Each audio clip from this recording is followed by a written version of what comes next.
Nós estamos, hoje é o último domingo que eu falo sobre esse tema. Eu sempre faço assim na igreja, eu sempre pego num tema. Terminando esse mês de dezembro, nós vamos falar sobre o nascimento de Jesus. Já te convido para você estar com a gente no mês de dezembro, pensando sobre a importância do nascimento de Jesus e o que significa. Mas eu estou com a responsabilidade de encerrar essa série, que eu dei o nome dela de Feito para Você. Está aqui. Domingo passado eu falei, baseado no texto de Romanos 1,18, 1,16, que na verdade o Evangelho é o poder de Deus. O Evangelho não tem o poder de Deus, ele é o poder de Deus. Nós sabemos que os seres humanos fazem de tudo para transformar o ser humano. O cara que vivia com a vida toda desgraçada, aprontou todos, assim assado, todo mundo tenta mudar esse cara. A única coisa que transforma é o Evangelho.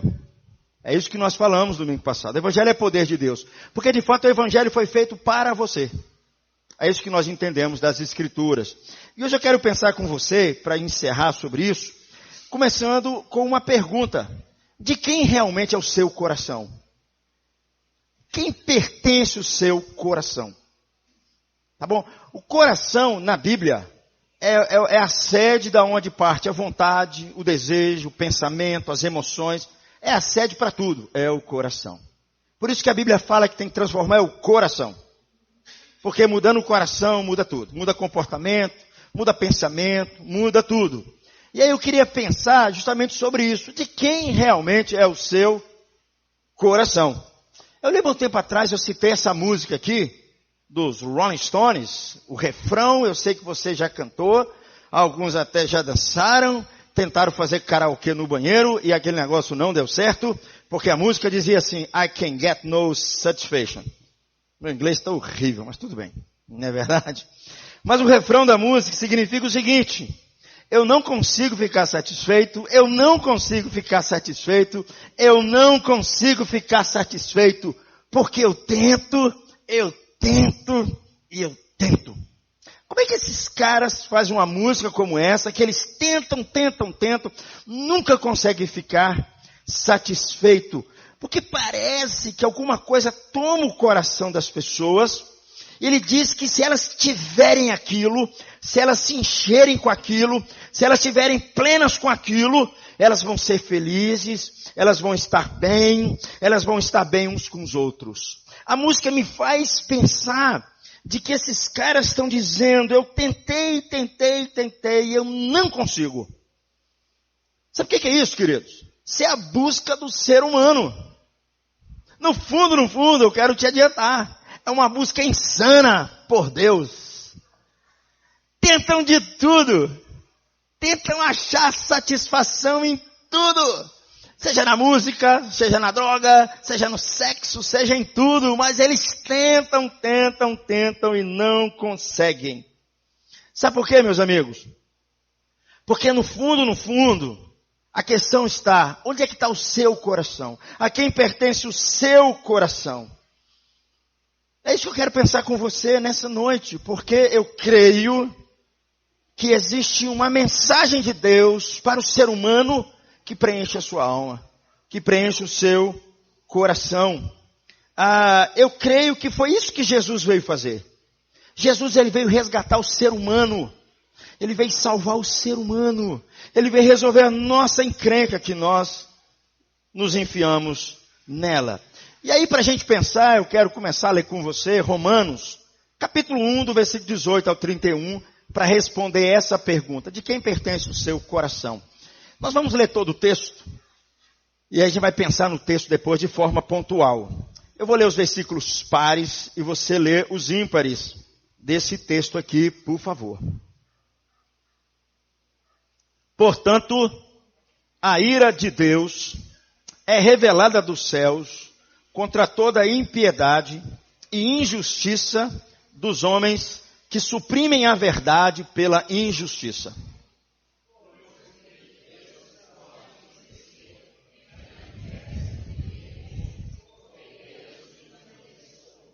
Pois desde a criação do mundo, os atributos invisíveis de Deus, seu eterno poder e a sua natureza divina, têm sido vistos claramente sendo compreendidos por meio das coisas criadas, de forma que tais homens são indesculpáveis.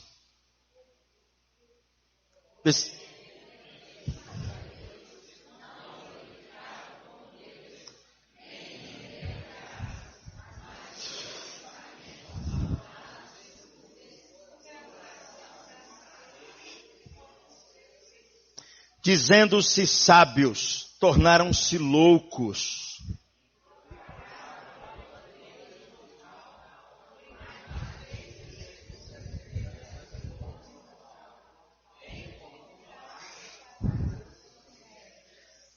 Por isso, Deus os entregou à impureza sexual, segundo os desejos pecaminosos do seu coração, para a degradação do seu corpo entre si.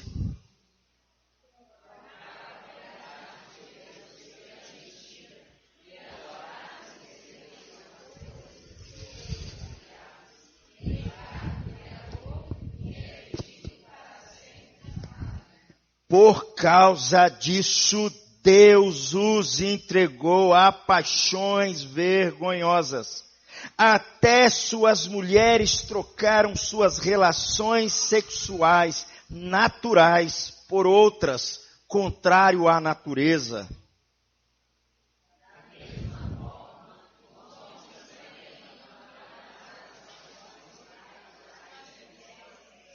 E se inflamaram de paixão uns pelos outros. Começaram a cometer os indecentes, homens com homens, e receberam em si mesmos o castigo merecido pela sua perversão. Além do mais, visto que desprezaram o conhecimento de Deus, ele os entregou a uma disposição mental reprovável para praticarem o que não deviam.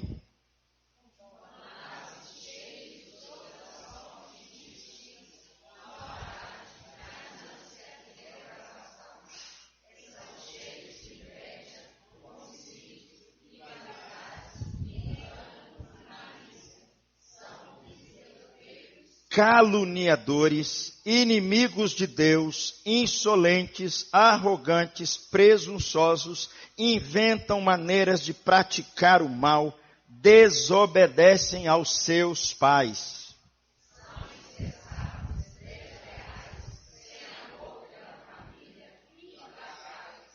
Embora conheçam o justo decreto de Deus, de que as pessoas que praticam tais coisas merecem a morte, não somente continuam praticá-las, mas também aprovam aqueles que as praticam. Se você nunca leu esse texto, eu convido você a ler de novo. Chegar em casa, ler esse texto, repense tudo isso que Paulo está dizendo aqui para nós. Então minha responsabilidade é responder a pergunta: de quem pertence o seu coração?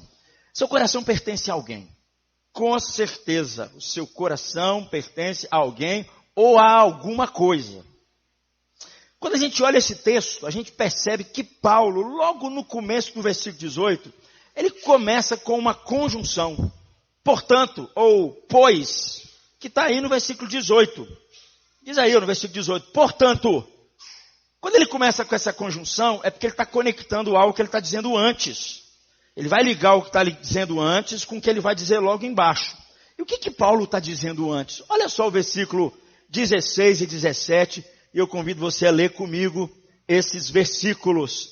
Não me envergonho do evangelho, porque é o poder de Deus para a salvação de todo aquele que crê, primeiro do judeu, depois do grego, porque no evangelho é revelada a justiça de Deus, uma justiça que é do princípio ao fim, é pela fé, como está escrito, o justo viverá pela fé. E aí Paulo continua, portanto, a ira de Deus se revela dos céus. Paulo está querendo nos mostrar aqui uma coisa muito importante, que o evangelho, ele é mais do que necessário.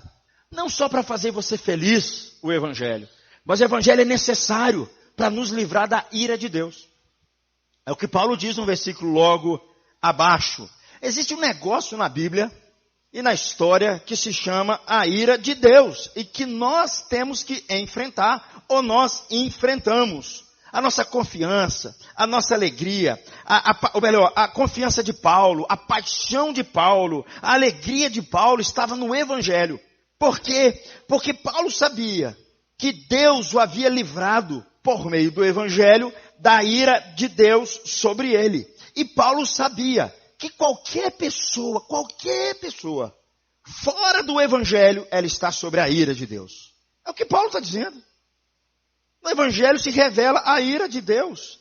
É o que ele diz de forma muito clara. E o que Paulo disse aqui no texto mostra para nós, queridos, uma imagem muito feia. Na verdade, o que Paulo vai dizer logo em seguida, volte um pouquinho, por favor, Paulinho, volte um pouquinho, isso. O que Paulo vai dizer logo em seguida é um retrato muito feio da alma humana, do coração humano. Como se ele tirasse um raio-x e falasse assim, meu Deus, está morto. Está morto, isso aqui não tem saída mais. É o que ele vai dizer a partir do versículo de número 18. Ele vai tirar esse raio-x, porque ele vai dizer que todo ser humano fora do Evangelho está debaixo da ira de Deus. Meu amigo, se você não entender, se você não acredita na ira de Deus, o Evangelho não faz diferença nenhuma para a sua vida. O Evangelho não vai te emocionar, o Evangelho não vai te fortalecer, o Evangelho não vai fazer sentido para você. Paulo começa dizendo aqui para nós que a ira de Deus, o que é a ira de Deus? É a raiva justa de Deus pelo pecado, pelo mal, pela injustiça. É a ira de Deus, é o desejo de Deus pelas coisas corretas, porque é o padrão de Deus. O padrão de Deus é a sua bondade. O padrão de Deus é a sua santidade. O padrão de Deus é a sua justiça. E Paulo diz um negócio muito importante aqui para nós. Que essa ira de Deus, ela não vai se revelar. Ela já está se revelando. O verbo aqui está no presente. Ela está sendo revelada hoje. É isso que Paulo vai dizer. É hoje, é agora. E aqui nos traz duas perguntas importantes. Por que ela está sendo revelada hoje? Como é que a ira de Deus está sendo revelada? O que será que Paulo está querendo tratar com o restante dos versículos, quando ele começa dizendo assim, que a ira de Deus se revela hoje sobre a vida das pessoas? E aí eu faço uma outra pergunta. O que atrai a ira de Deus? Paulo vai dizer para nós. São duas coisas no versículo 18. A impiedade e a maldade. Olha o versículo mais à frente. É revelada, não, volta um pouquinho, por favor, Paulo, isso.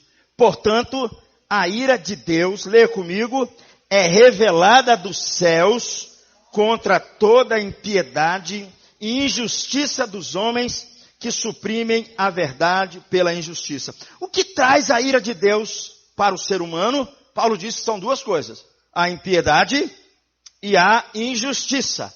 A impiedade, queridos, ela tem a ver quando o ser humano desrespeita a Deus, quando o ser humano afronta a Deus, quando o ser humano ele rompe as relações com Deus. E a ideia de injustiça se refere ao relacionamento com o outro. Ou seja, o que Paulo quer dizer aqui para nós, que é aquilo que Jesus havia falado, que a vida humana se resume em duas formas, você amar a Deus de todo o seu coração e você amar o próximo como a você mesmo. Paulo está dizendo aqui, ele encerra as duas coisas do mesmo jeito. Ele fala que os homens atraem a ira deles sobre si mesmo, porque eles primeiro romperam relação com Deus e automaticamente atingiram o seu relacionamento em casa, no trabalho, na rua, nas suas relações. É uma quebra do que Jesus falou, que nós deveremos amar a Deus de todo o nosso coração e amar o próximo como a nós mesmos. E aí Paulo, rapidamente, ele antecipa uma objeção aqui, de que as pessoas, elas não sabem nada de coisa melhor. O que Paulo vai dizer aqui para nós, que como é que nós podemos, eu e você, responsabilizarmos alguém por não conhecer a Deus? É a grande pergunta. A pergunta é, de fato, todas as pessoas conhecem a Deus?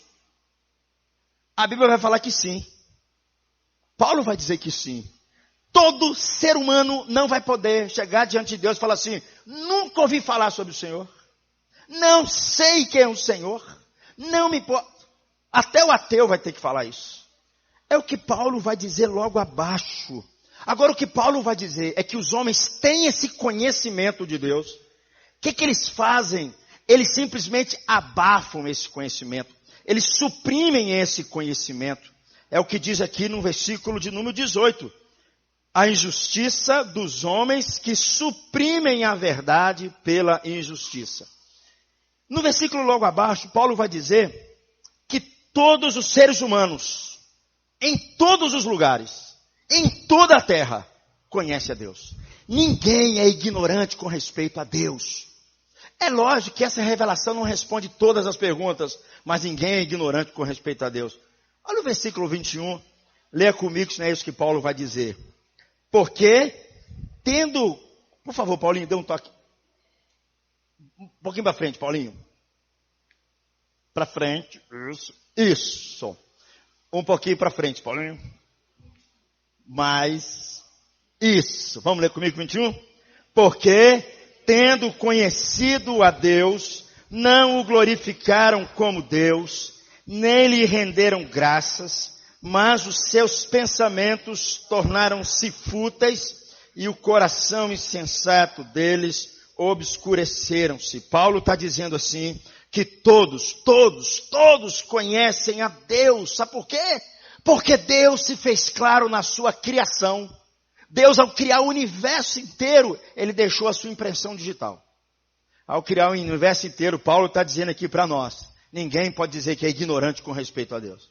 A criação toda nos mostra que existe Deus, existe um poder eterno, existe uma natureza divina.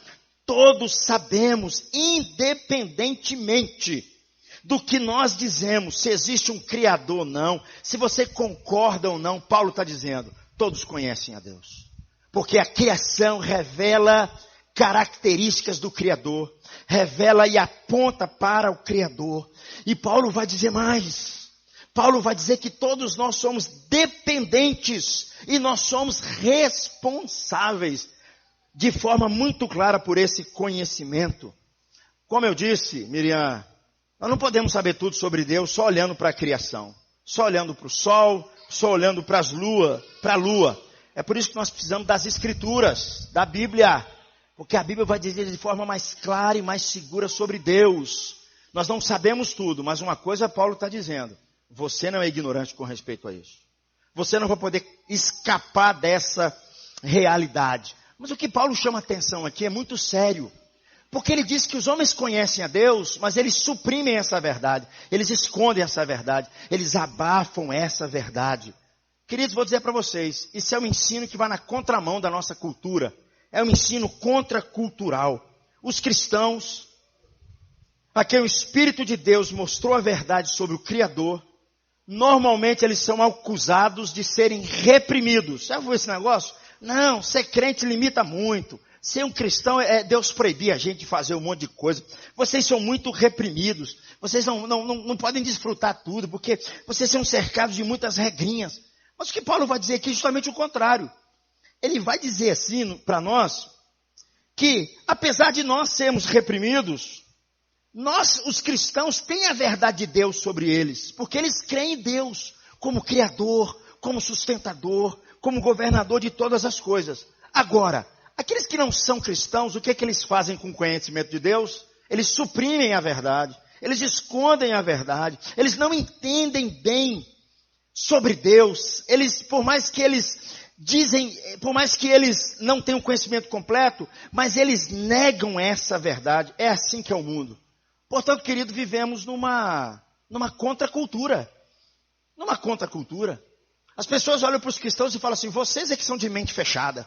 Nós é que somos de mente aberta. Nós é que temos o entendimento de todas as coisas. Mas Paulo está dizendo que todo ser humano, fora do Evangelho, ele suprime a verdade. Porque de fato eles não reconhecem Deus como governador de todas as coisas, sustentador de todas as coisas. Para alguns, Deus é até mesmo repressivo, um homem que parece que está com um porrete na mão, te vigiando toda hora. Você não pode fazer isso, você não pode fazer isso, você não pode fazer isso, você não pode fazer isso.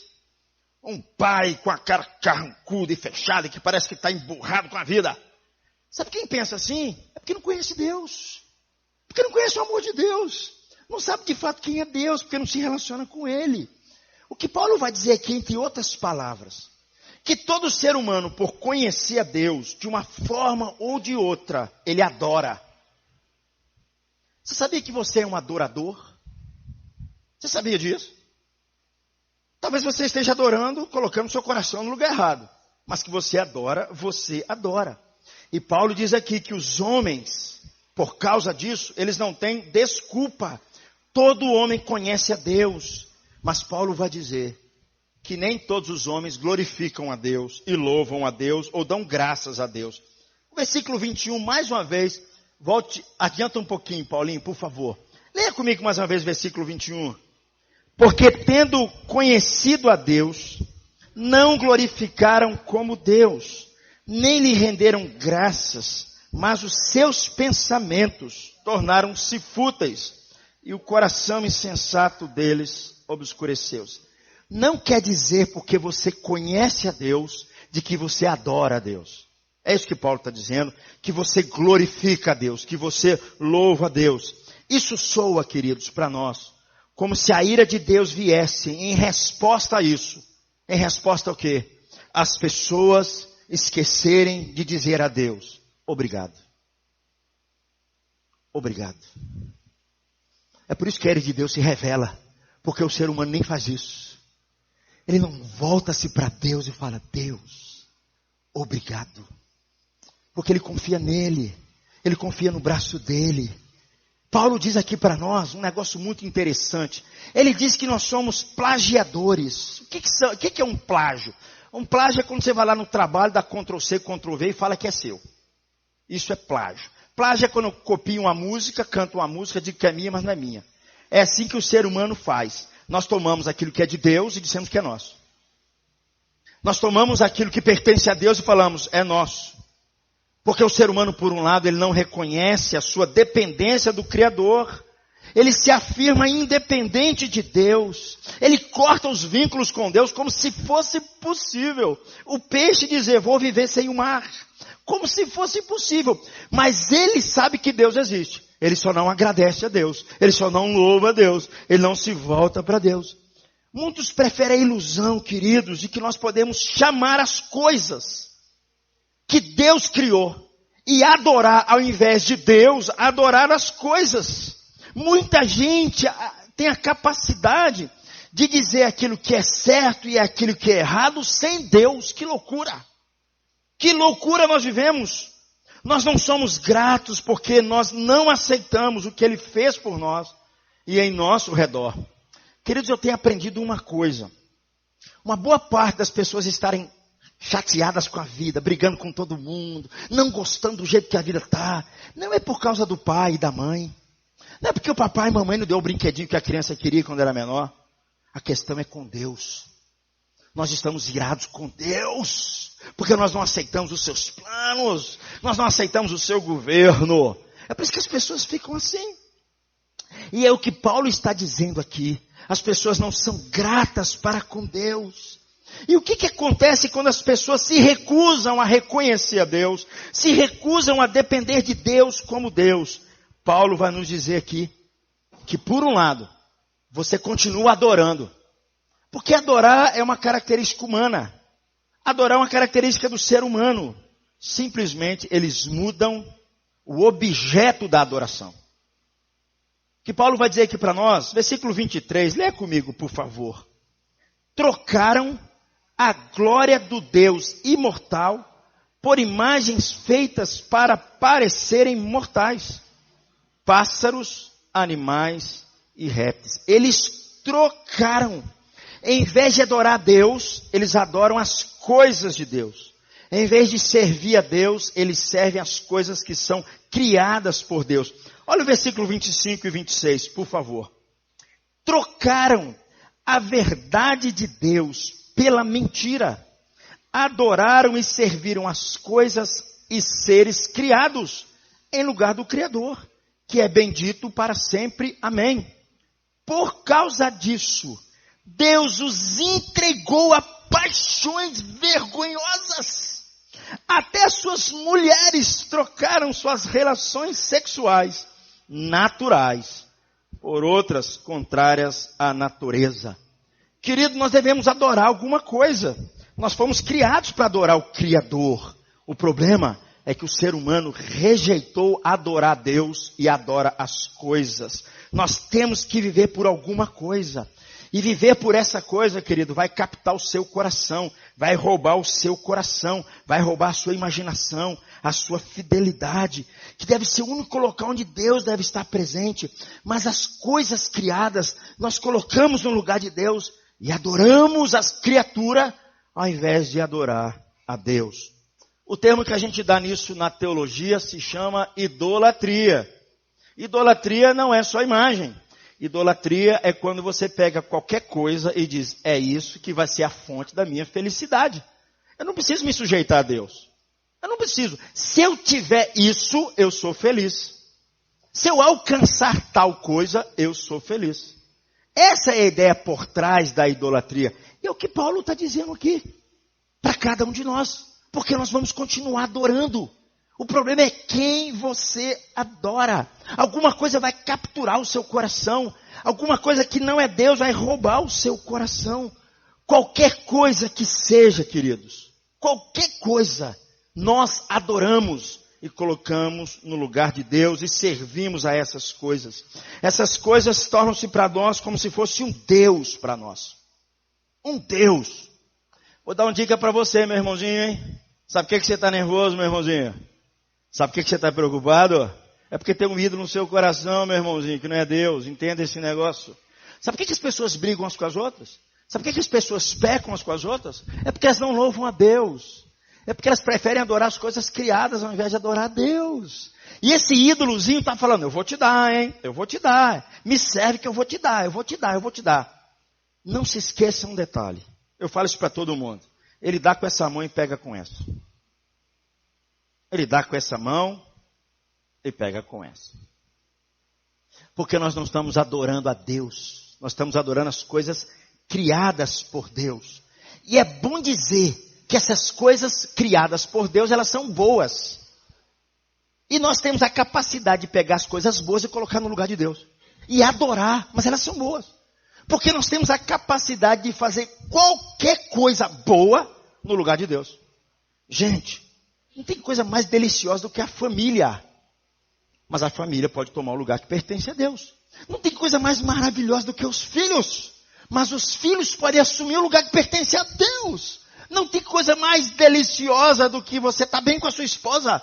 Mas a sua esposa pode tomar o lugar que pertence a Deus. Não tem coisa melhor do que o seu salário no final do ano. Mas a sua grana pode tomar o lugar que pertence a Deus. Não tem coisa melhor do que um reconhecimento, do que o trabalho, do que o dinheiro, do que o sucesso, do que viagens. Mas tudo isso pode tomar o lugar que pertence a Deus. É o que Paulo está dizendo. Eles adoram as coisas criadas ao invés de adorar o Criador. O problema, queridos, com isso é que quando nós damos às coisas criadas a nossa afeição, quando nós damos às coisas criadas o nosso coração, o afeto que deveria ter sido só para Deus, deveria ser colocado somente a Deus. Essas coisas começam a exigir de nós um monte de coisa. Paulo está dizendo aqui para nós, meus irmãos, que o coração humano, ele ama fazer as coisas boas e colocar no lugar de Deus e servir essas coisas. Os seres humanos são unicamente feitos à imagem de Deus, mas eles preferem se relacionar com as coisas criadas do que se relacionar com a bondade de Deus. Antes nós lemos num texto que Paulo, ele diz que o ser humano, ele vira as costas para Deus. Ele se volta contra Deus e se inclina para as coisas criadas, porque ele prefere não adorar Deus. Ele prefere adorar as coisas que Deus fez, ao invés de adorar o Criador, adora aquilo que é criado. Sabe como é que Paulo chama esses caras? Versículo 22, de tolo. Olha o versículo 22. Dizendo-se sábios, tornaram-se loucos. Como é que isso aconteceu? Por que Paulo diz aqui em algumas, essas palavras parece que são tão devastadoras nesse versículo 21? Por que Paulo está chamando esses de tolos? De tratar a Deus não como Deus, preferir as coisas criadas ao invés de dar gratidão e a sua dependência a Deus. Porque o versículo 21 responde. Não está aqui o versículo 21. Nós já lemos o versículo 21. Porque eles preferem, ao invés de glorificar Deus, eles preferem de buscar as coisas criadas. Queridos, isso é muito sério. Isso é muito sério. Para mim, uma das questões mais importantes na vida é isso. Porque eu vou continuar adorando. Às vezes eu conheço pessoas inteligentes. Pessoas que tiveram talvez uma formação que eu gostaria de ter. Eu lembro há muito tempo atrás, eu conheci uma jovem muito inteligente, formada em medicina. Amiga nossa, cresceu com a gente. Mas ela achava que a única razão da felicidade dela era homem. Ela se meteu em tanta confusão, queridos. Porque os ídolos fazem isso. Eles falam assim, eu vou te dar, mas em algum momento eu vou pegar. Em algum momento eu vou pegar. Ah, você ama demais o trabalho? Então tá bom, eu vou te dar trabalho, o trabalho vai te dar reconhecimento, o trabalho vai te dar dinheiro. E aí, vai deixando sua família de lado. Vai deixando sua esposa de lado. Vai gastando tempo com você, com o seu dinheiro. Chega um momento que os filhos crescem e falam assim, pai, não quero saber do senhor mais. Dei tudo para ele. Me esforcei, trabalhei com um louco. Esses meninos não reconhecem nada. Colocou o trabalho no lugar de Deus. Queridos, isso é sério, queridos. Isso é sério. E Paulo está chamando nossa atenção justamente sobre isso. Porque Paulo está chamando o nosso coração, dizendo para nós que a verdade fundamental está em Deus. Nós fomos chamados para adorar a Deus. A vida não pode ser vivida fora de Deus. Ou se você tentar viver fora de Deus, você vai viver de forma inconsistente. Por exemplo, vou dar um exemplo para vocês mais claro, por exemplo. Considere, por exemplo, a moralidade. Se não há Deus que tem o direito de dizer aquilo que é certo e aquilo que é errado, como é que você vai dizer aquilo que é certo e aquilo que é errado, se Deus não está presente? Ah, mas o homem é um cara muito sábio, não é verdade? Então ele cria a sociedade e fala, a sociedade vai dizer aquilo que é certo e aquilo que é errado. Porque o que é errado para mim. Mas presta atenção, queridos, se você der uma olhadinha ao longo da história, você vai perceber que há 300 anos atrás, eles achavam que a escravidão era uma coisa boa. No nosso país, há 200 anos atrás, se achavam que o racismo não tinha problema nenhum. Não tinha problema nenhum com a escravidão. Portanto, a verdade era ter escravo.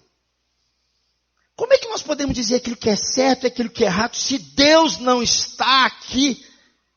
Se Deus não é adorado, se Deus não é louvado, se Deus não dá um norte para a vida das pessoas... Se não há Deus, não tem como a gente localizar autoridade para dizer aquilo que é e aquilo que não é. Mas eu sei que ninguém vive como se houvesse certo e errado, queridos. Né? Nós vamos criando os nossos valores, aquilo que é certo e aquilo que é errado. E nós não vamos muito nos importando com aquilo que Deus está dizendo. É por isso que Paulo está dizendo que as pessoas sofrem em si mesmo a punição por causa dos seus erros. Teve um filósofo cristão do século XX, ele disse o seguinte, eu queria ler para você. Diz aí. Por favor, imagine uma pessoa que vem aqui essa noite e argumenta que não existe ar. Mas ele continua respirando o ar enquanto ele argumenta. Agora, intelectualmente, os ateus continuam a respirar, continuam a usar a razão e a tirar conclusões científicas que assumem o universo ordenado, a fazer juízos morais, que assumem valores absolutos. Mas a visão ateísta das coisas faria teoricamente tal respiração impossível. Eles estão respirando o ar de Deus, o tempo todo eles estão discutindo contra Ele. É assim que o ser humano vive, nessa tremenda inconsistência. Não quero adorar o Criador, não quero ouvir sua voz, mas eu utilizo tudo que Deus está dando para a minha própria vida. Então Paulo vai construir todo esse caso em cima disso, com respeito à justiça, e ele está dizendo... É por isso que as pessoas estão debaixo da ira de Deus. É justamente por causa disso. E ele vai continuar dizendo isso no versículo 26 até o versículo de número 32. E aí ele vai dizer como é que nós descobrimos como a ira de Deus está revelada hoje. Eu sei que quando eu falo ira, você imagina um Deus bravo que lança raios, não é verdade? Um Deus que queima plantação, não é verdade? Um Deus que está bravo com você, que você vai sair daqui a BH e fala assim, vou te pegar na esquina, vou pegar um acidente com você. Você imagina que a ira de Deus é assim, né? Mas não é isso que Paulo vai dizer, não. Olha o versículo 24, por favor, mais uma vez comigo. Por isso, Deus os entregou à impureza sexual, segundo os desejos pecaminosos do seu coração, para a degradação do corpo entre si. Queridos, prestem atenção nisso, coloquei até essa frase aí. O julgamento de Deus sobre a impiedade e a maldade. Sabe como é que é? É quando Deus responde às suas orações e faz o que o seu coração está querendo. É assim que Ele permite você estar sob a ira dEle. É quando Deus faz o que o seu coração mais busca. É assim que Ele julga o ser humano hoje. É assim que Ele entrega o ser humano, deixando o homem livre às suas paixões.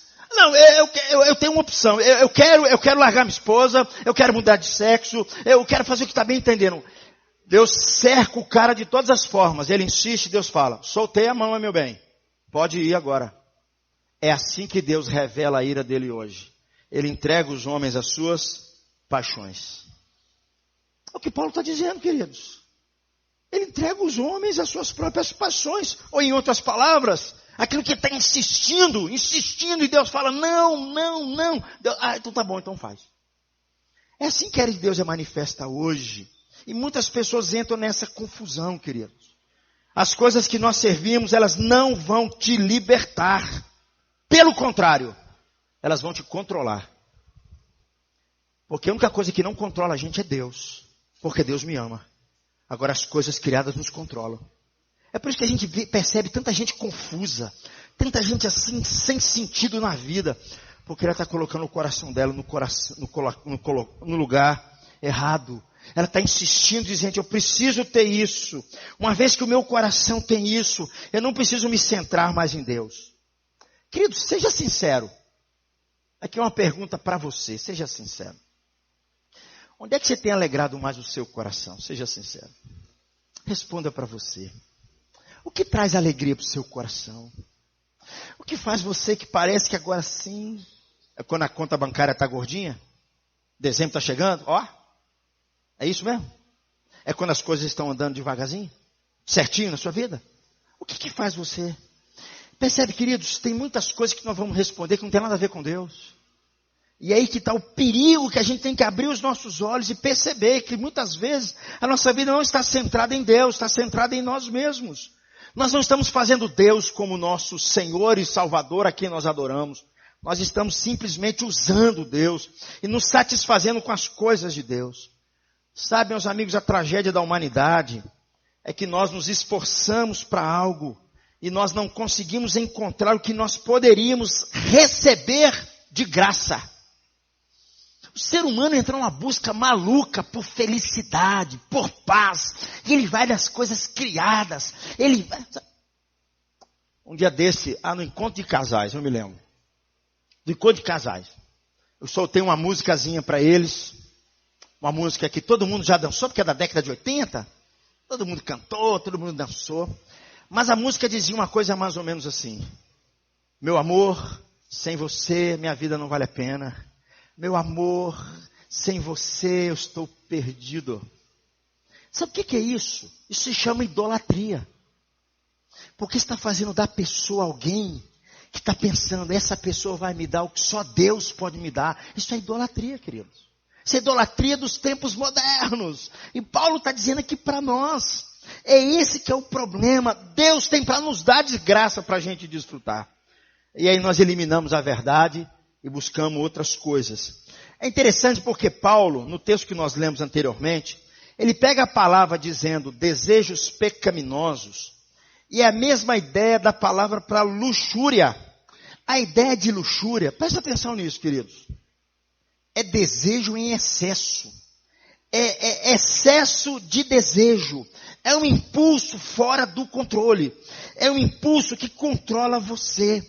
O maior problema do nosso coração, queridos, não é o desejo por coisas ruins.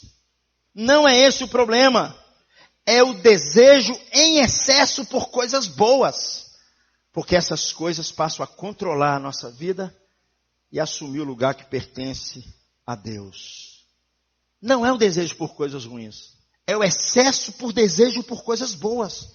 Por exemplo, o dinheiro é uma coisa boa, Vitória. Mas o que eu conheço de gente que gosta de dinheiro demais. Uau! O seu carro, a sua casa é uma coisa boa.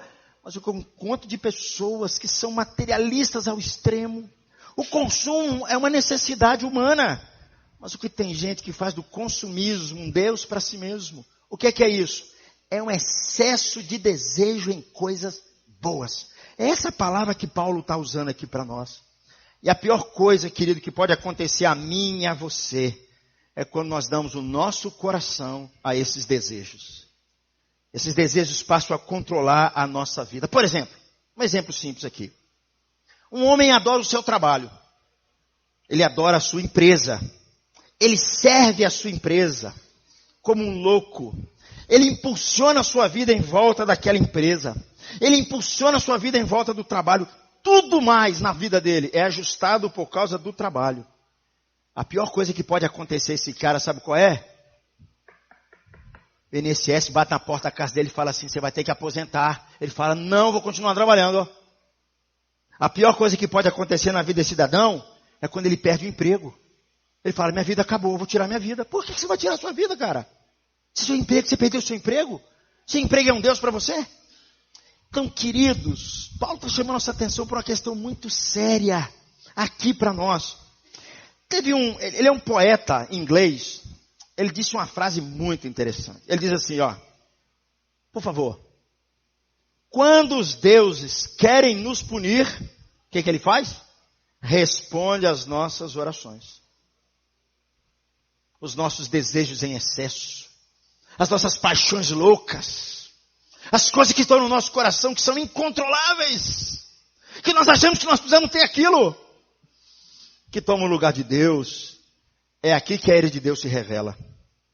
Ao nos dar aquilo que nós queremos de bom em excesso, e as pessoas se entregam a isso com todo o coração.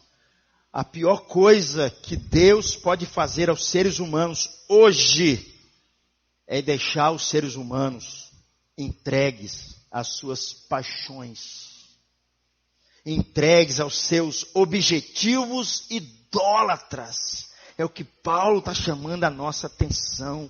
E Paulo diz mais, que o julgamento de Deus é presente.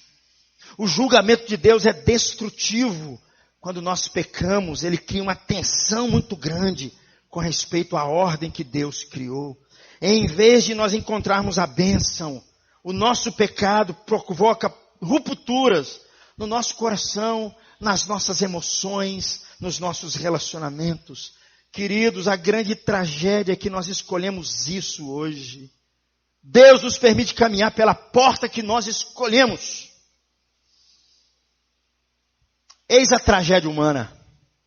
Eu tenho aprendido isso de uma forma tão legal, Leninha, porque todas as vezes que eu vou conversar com uma pessoa, eu não trato de outra coisa. A pessoa vem conversar comigo lá no gabinete pastoral, vai sentar comigo, o Carlos, aí ela começa a contar o seu coração, abrir suas lutas, aí eu percebo e falo assim, filho, você precisa conhecer Deus, filha. Você está colocando seu coração no lugar errado. Sabe por que você está assim? Parece que a vida perdeu o sentido, porque você está colocando seu coração no lugar errado.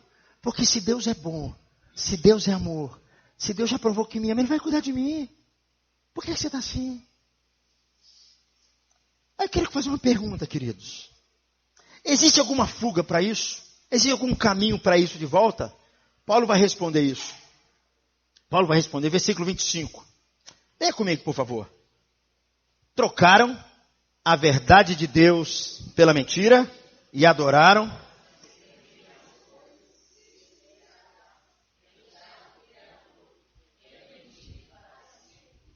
Qual que é a resposta? O Criador, Ele deve ser louvado para sempre. A saída está aqui.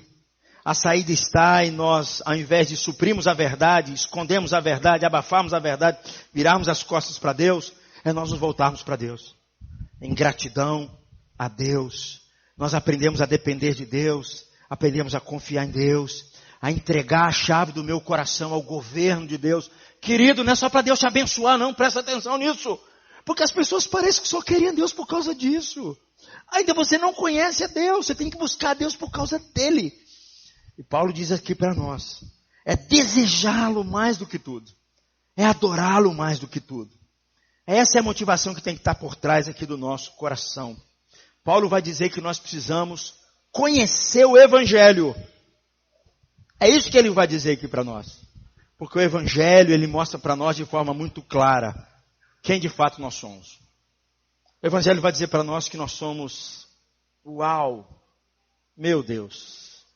Hoje de manhã eu estava falando com a minha sala de escola dominical, com a minha turma. Meu Deus. Às vezes eu fico pensando, meus pecados de outrora, talvez eu estaria na cadeia. Costumo brincar que o único pecado que eu fiz na vida foi roubar uma pilha no supermercado, mas só foi esse. Não é verdade? Quando eu era adolescente. Meu Deus, tem misericórdia de mim. Mas o Evangelho também me diz, Renato, eu amo tanto você, Renato. Você não merece, Renato. Isso é o Evangelho. Essa é a mensagem do Evangelho. E é o que Paulo está dizendo aqui para nós. Nós precisamos entender o Evangelho. Nós precisamos nos render à mensagem do Evangelho. E como é que nós podemos saber aqui, eu quero adiantar, como é que nós podemos saber que nós de fato entendemos o Evangelho, que nós compreendemos o Evangelho? Sabe por quê? É quando a coisa que você está mais ansioso, a coisa que você está buscando mais, é Deus, é adorá-lo, é louvá-lo. É aí você está entendendo o Evangelho. É o que Paulo diz. A louvar e glorificar a Deus. A coisa que você mais anseia é o amor de Deus e você se relacionar com Ele. Perceba, meus amigos, até o versículo 24, Paulo se concentrou na nossa relação assim, ó. A partir do versículo 24, ele vai tratar assim, ó. Porque é assim que funciona a vida. Assim e assim. E Paulo vai trazer uma lista muito feia a partir do versículo 24. Porque vai dizer que aquelas pessoas que conheceram a Deus, não glorificaram a Deus, não se importaram com Deus, elas sofreram em si a punição do seu erro. Elas suprimiram a verdade, elas viraram as costas para Deus, ao invés de adorar a Deus, adoraram as coisas, transformaram as coisas boas de Deus e colocaram isso no lugar de Deus. E Paulo vai dizer a partir do versículo 24 o que aconteceu com elas. É isso que ele vai dizer aqui para nós. Quando o mundo virou as costas para Deus, mudou o seu relacionamento com o Criador, atingiu todas as suas relações, danificou as suas relações vertical e horizontal. Meu amigo, entenda uma coisa, cara. Para você resolver as questões da sua vida diária, você tem que começar com Deus, cara. Não adianta começar assim. Tem que começar na sua relação com Deus, porque os problemas assim é fruto da falta disso aqui. É o que Paulo vai dizer. Deus criou um mundo, queridos, para nós vivermos. Um mundo a qual Ele quer governar, quer dominar, para que nós possamos desfrutar. Mas quando nós adoramos um ídolo, quando nós colocamos algo no lugar de Deus, a única coisa que temos na vida é muito problema. É muita desgraça, queridos, é muita confusão, porque não é Deus quem governa a nossa vida. Nosso coração não está pautado no amor de Deus, está pautado no amor com as coisas de Deus. E Paulo vai dizer aqui, nos mostrando nos versículos abaixo, as consequências disso. Leia comigo o versículo número 26 e 27, vou ler o ímpar, você lê o par, por favor. Por causa disso, Deus os entregou a paixões vergonhosas, até as suas mulheres trocaram suas relações sexuais naturais por outras contrárias à natureza. Versículo 27, por favor.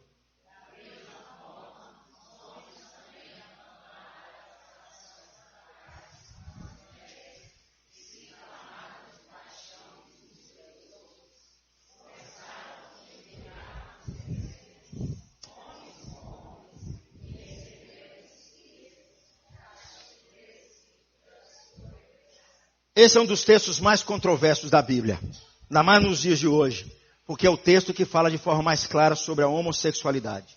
Recentemente, muitos tentaram sugerir que o entendimento tradicional desses versículos, ele está errado. Nós discutimos aqui uma vez no sábado sobre isso. Não é bem isso que o Paulo está querendo dizer.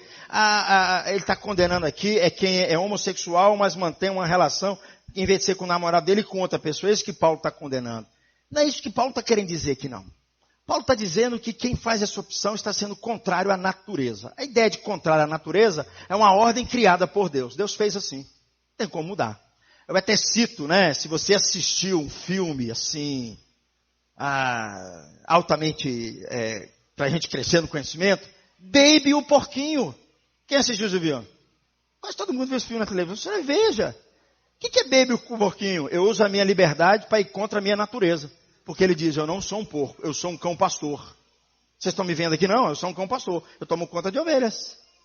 É um filme que mostra a liberdade humana indo contra a sua natureza. É isso que Paulo está dizendo aqui. Eles fizeram uma opção contrária à natureza. Significa, queridos, por um lado, que a homossexualidade é uma violência da natureza criada que Deus nos deu. Paulo não está sugerindo aqui outra coisa sobre isso. Como um cidadão romano, querido, Paulo havia atravessado aquelas estradas todas, e Paulo sabia muito bem sobre isso, porque o Império Romano vivia assim. Era uma promiscuidade no Império Romano, que abraçou dos gregos tudo isso. Paulo está dizendo aqui que a consequência dele abandonar a Deus, atingiu seus relacionamentos, relações estáveis e amorosas agora foram quebradas e foram trocadas por pessoas do mesmo sexo. E Paulo aqui não impede de dizer que tudo isso começou porque ele abandonou a Deus. Paulo está dizendo aqui para nós, queridos, existe uma maneira na qual Deus tem, em que a sua ira é dada aos homens e os seus desejos em excesso para experimentar as consequências do seu pecado. A Bíblia é clara, meus irmãos, tanto o Antigo quanto o Novo Testamento. O sexo homossexual, ativo ou passivo, seja o que for, ele vai contrário a um padrão estabelecido por Deus, por um comportamento a qual Deus estabeleceu para a humanidade toda. Não é só para mim, para você, para a humanidade toda, mas porque os seres humanos rejeitaram a Deus, fizeram essa opção, deram abertura às paixões do seu coração. Duas observações eu preciso te dizer sobre isso, não posso parar aqui para não ser mal entendido. Primeira coisa que Paulo vai dizer aqui para nós. Paulo, ele antes de falar sobre o homossexualismo, ele fala de uma outra coisa também, que é a mesma coisa. Ele fala de sexo fora do casamento, no versículo número 24. Depois ele fala de relacionamento sexual homossexual, como um desejo excessivo, que resulta em você se afastar de Deus e recebe a ira de Deus sobre isso. A Bíblia não nega, queridos, que a homossexualidade é um pecado. Mas que eu quero chamar sua atenção aqui para outra coisa. A Bíblia não condena só o homossexualismo. E também não coloca o homossexualismo como algumas igrejas têm colocado, Tiago, como se fosse o pior de todos os pecados. Não é isso que Paulo está dizendo. Paulo diz que o pecado do homossexualismo, ele é mesmo ou igual ou pior do que a ganância, do que a inveja, do que a mentira. Não há isso nas Escrituras, queridos. Leia comigo, por exemplo, Gálatas capítulo 4, versículos de números 8 e 9. Olha o que Paulo diz aí. Antes, quando vocês conheciam a Deus, eram escravos daqueles que por natureza não são deuses. O 9 comigo, por favor. Mas agora, conhecendo a Deus, ou melhor, sendo por Ele conhecidos, como é que estão voltando àqueles mesmos princípios elementares, fracos e sem poder? Querem ser escravizados outra vez? Chamar sua atenção aqui, meu irmão. Paulo não está escrevendo para pessoas que não são crentes. Paulo está escrevendo para os cristãos e dizendo assim, ó, vocês que conheciam a Deus, antes vocês estavam escravizados por sua natureza, por deuses. É o que Paulo vai dizer. O que Paulo vai chamar nossa atenção aqui, queridos, de forma muito clara, é que a ganância é idolatria, igualzinho o homossexualismo é idolatria. É a mesma coisa. É culto a ídolo. É assim que vocês viviam. Então Paulo coloca todo mundo no mesmo pacote. Coloca todo mundo no mesmo saco. E o que ele chama a atenção aqui para nós, que buscar a bênção e a salvação através da moralidade bíblica também é idolatria. Você tentar estabelecer os seus próprios padrões morais para viver, isso também é idolatria. Igualzinho a ganância, igualzinho a homossexualidade. Sabe por quê? Nós adoraremos o que pensamos que precisamos para a nossa própria vida. Se eu e você não adorarmos a Deus, queridos, nós vamos adorar qualquer outra coisa. Gratificação sexual, aumento das nossas posses, guardar as regrinhas, isso tudo para Deus é a mesma coisa. O que Paulo está chamando a atenção aqui para nós é que é necessário, queridos, que o homossexualismo não é o pior de todos os pecados. Não é o pior. Tem muita gente que faz isso. E aqui que está o nosso erro. Não é o pior. Ele é tão prejudicial e danoso como alguém quando mente para outra pessoa. Quando alguém quando está com seu olho ganancioso demais, invejoso demais, é a mesma coisa. Deus trata da mesma coisa. Significa que para nós duas maneiras da gente entender o mal, queridos. Tem duas formas aqui para nós, por favor. Uma delas, você pode ignorar a palavra de Deus. Tem muita gente quando olha para esse texto e fala assim, não estou nem aí para isso, vou viver do meu jeito. Não me importa o que Deus está dizendo, não me importa o que a Bíblia está dizendo. Isso também é pecado. Mas tem outra forma também que você pode errar também. É quando você leva demais a sério esse texto. E você põe o homossexual como se fosse o pior de todos os crimes. Paulo também está condenando isso. Não é a atitude de alguém que entendeu o Evangelho. Que a atitude de alguém que entendeu o Evangelho, Luiz, a primeira coisa que ele olha e fala assim, Deus, sou eu. Se a graça do Senhor não me alcançou, era a mesma coisa ou pior. É assim que o Evangelho faz conosco. Não me coloca ninguém acima de ninguém. A gente sabe aqui na igreja, né? A gente faz um trabalho lá com o presídio. Uma coisa que eu sempre fazia com aqueles caras era isso. Rapaz, isso não é nada diferente de mim não, rapaz. Nem nada. Eles achavam que eram. É nada, cara. A graça que me alcançou pode alcançar você também, cara. Nós somos a imagem e semelhança de Deus. Deus pode fazer isso conosco, cara, como Ele faz com todo ser humano. Portanto, meus irmãos, a gente tem que tomar cuidado com essas duas coisas. Não tem uma abordagem nem liberal, nem uma abordagem muito conservadora. É o que Paulo está dizendo. Mas a raiz disso tudo é o excesso dos nossos desejos. Mas lembre-se de uma coisa. E aqui eu quero encerrar com esse versículo. Você não pode deixar de ler o restante do versículo. Olha o que diz o versículo 29, versículo 31. Leia comigo. Tornaram-se cheios de toda a injustiça, sorte de injustiça, maldade, ganância, depravação. Estão cheios de inveja, homicídio, rivalidades, engano, malícia. São bisbilhoteiros, caluniadores, inimigos de Deus, insolentes, arrogantes, presunçosos, inventam maneiras de praticar o mal, desobedecem aos seus pais, são insensatos, desleais, sem amor pela família, implacável. Paulo está dizendo que essas pessoas que fazem essas coisas não é nada diferente do homossexual. Filhos desobedientes, é a mesma coisa. Gente ambiciosa, gente ingrata, gente desleal. Paulo vai dizer que a resposta está no Evangelho. É no Evangelho que está a resposta para o nosso coração. Meu irmão, Paulo está dizendo para nós, não importa o que você tenha feito ou faça. Deus não se importa com quanto você esteja feliz, como muitas pessoas pensam. Outros pensam assim, o que você faz importa tanto que eu não quero te amar ou testemunhar, porque você está além do Evangelho. O que Paulo está dizendo aqui para nós é algo muito mais profundo para nós. Porque ele vê até mesmo atos homossexuais como uma perversão, da mesma forma como ele vê alguém ganancioso ou alguém invejoso. Ele chama essa turma de depravado. É aquilo que nós chamamos na teologia, né, de depravação total. Mas por favor, solte esse slide, por favor, Paulinho. O Evangelho me faz entender isso aqui. Eu queria que você lesse comigo. Eu sou o pior pecador que conheço. E que se Jesus veio morrer por mim, não há ninguém para quem ele não pudesse morrer. Se Jesus morreu por mim, não tem ninguém mais a quem ele não possa morrer por ele. E salvar essa pessoa. Sabe o que é isso, queridos? É a compreensão do Evangelho. O Evangelho não me faz uma pessoa religiosa, que esmaga o outro quando alguém erra. Que esmaga o outro para poder encaixar nos seus padrões de comportamento moral. O Evangelho faz isso aqui comigo, gente.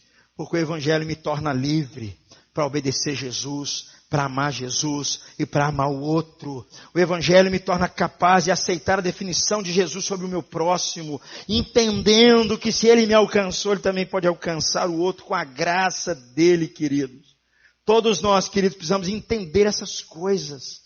Paulo não traz uma lista exaustiva aqui sobre idolatria, mas Paulo traz um resumo muito importante que diz que quando nós não nos tratamos da nossa relação com Deus, ele vai afetar essas 4 ordens aqui, essas 4 áreas que ele resume nesse texto que nós lemos. Por favor, Paulinho. Desordem econômica, questão da ganância.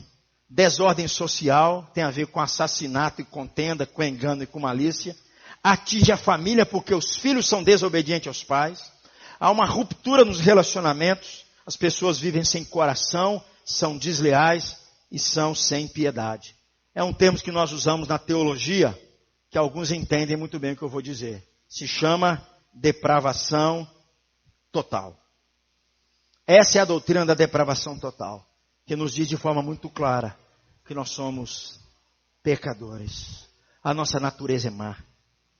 Nós estamos vendidos ao pecado, mas se a graça de Deus não alcançar o ser humano, não tem saída. Se o ser humano continuar confiando nos seus méritos e nos seus esforços, não tem saída. Versículo 32, queridos, para me encerrar agora, por favor.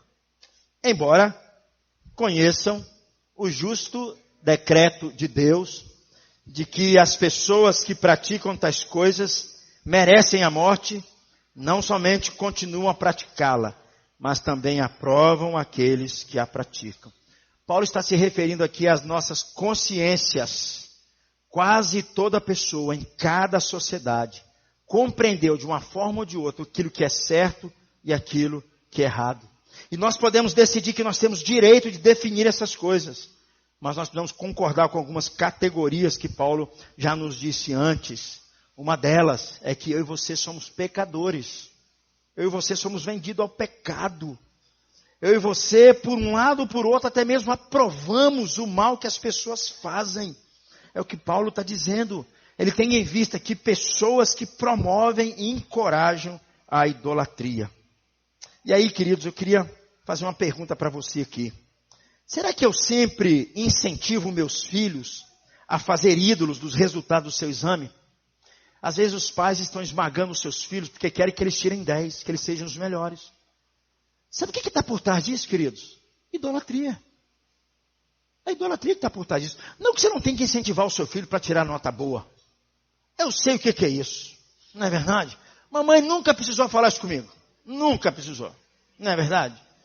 Mas se minha mãe esmagasse isso, era um ídolo que estava no coração dela, que queria crescer no coração dela. Outra questão, como é que eu poderia concordar com a inveja de alguém? Como é que eu posso fazer do sucesso, do poder, do dinheiro, algo tão absoluto para a minha vida? É isso que Paulo está dizendo aqui para nós. 3 respostas, queridos, para a gente encerrar aqui. Como povo de Deus, nós precisamos responder esse versículo 32 da seguinte maneira. Primeiro, nós precisamos reconhecer que aqui está um quadro que mapeia a realidade humana. Paulo está tirando um raio-x do coração humano, de todo o ser humano. E nós precisamos ter ciência disso. Nós não podemos chegar diante de Deus e falar que nós não somos diferentes disso, não. Nós precisamos dizer para Deus isso. E achar, de fato, de forma clara, que nós nos afastamos dele. Segunda questão. Não sacudiremos as nossas cabeças e rolaremos os nossos olhos de forma autojustificada. Paulo está falando aqui para uma sociedade gentia. Aqueles que não eram judeus. Quando a gente lê esse texto, uma dica que eu vou te dar. Qualquer pessoa religiosa diz, eu não faço isso. Eu nunca fui desobediente ao meu pai. Eu não sou uma pessoa gananciosa. Eu não tenho esses problemas. Eu não tenho problema com homossexualismo. Eu amo minha esposa. Eu amo meus filhos. Está tudo bem comigo. Mas eu queria que você chegasse em casa e lesse a partir do capítulo 2. Porque Paulo vai falar para o judeu agora. Você também. Paulo encerra todo mundo, Jeová. E lá no capítulo 3 diz assim, todos pecaram. Não há nenhum justo sequer. Não há ninguém que busca a Deus. Sabe por quê, queridos? Nós lemos isso aqui a Deus, nós falamos, eu estou bem na fita. Está bem, eu não cometo nada disso. Queridos, Paulo vai chamar nossa atenção para outra coisa. E aqui, terceira coisa, nós devemos ler esses versículos à luz do versículo 16 e 17, eu quero repetir com você. Leia comigo o versículo 16 e 17. Não me envergonho do Evangelho. O Evangelho é poder de Deus para a salvação de todo aquele que crê. Primeiro do judeu, depois do grego. Porque no Evangelho é revelada a justiça de Deus, uma justiça que do princípio ao fim é pela fé. Como está escrito, o justo viverá pela fé. Que ídolos, queridos, poderiam estar ou já estão competindo para a posição de Deus no seu coração e na sua própria vida? Como é que nós poderíamos nos livrar dessa enrascada? Só tem uma saída. Aquilo que Jesus fez na cruz. Como é que eu poderia amar, sentir e viver de maneira diferente se eu louvasse o meu Criador naquele momento, em vez de servir a uma coisa criada? Vou repetir. Os grandes conflitos que nós enfrentamos é porque ao invés de a gente louvar a Deus, a gente está louvando as coisas criadas. Nos deixamos levar pelo excesso de desejos do nosso coração. Adoramos a criatura ao invés do Criador. Paulo nos diz, o Evangelho é poder de Deus para salvar o homem. Porque o Evangelho não depende do seu esforço. Não depende se você errou, se você não errou. O Evangelho não quer dizer se você é homossexual, ele não pode te salvar. O Evangelho não vai dizer se você é um cara ganancioso, ele não pode transformar você.